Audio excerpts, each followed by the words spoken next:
આગ ઝરતી ગરમીના કારણે અનેક લોકો મોતને ભેટી રહ્યા છે। ખાસ કરીને શહેરમાં લોકો લૂનો ભોગ વધુ બને છે, પરંતુ લૂ લાગવાના કેસ ગામડામાં ઓછા જોવા મળે છે, કારણ કે ગામડામાં રહેતા લોકો પ્રકૃતિથી વધુ નજીક હોય છે, જે તેમની તંદુરસ્તીનું કુદરતી રીતે જતન પણ કરે છે। આ છે દાહોદ જિલ્લાનું છાપરી ગામ, જ્યાં રાતના સમયે ગામમાં કોઈ ફરતું જોવા નહીં મળે।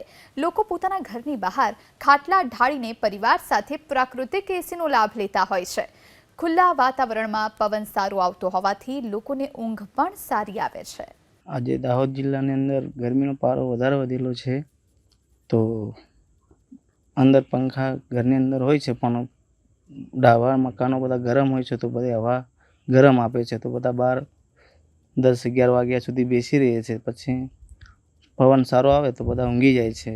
દિવસે તાપમાન વધારે હોય છે, તો ખેતરની અંદર કામ બી કરવામાં તકલીફ પડે છે।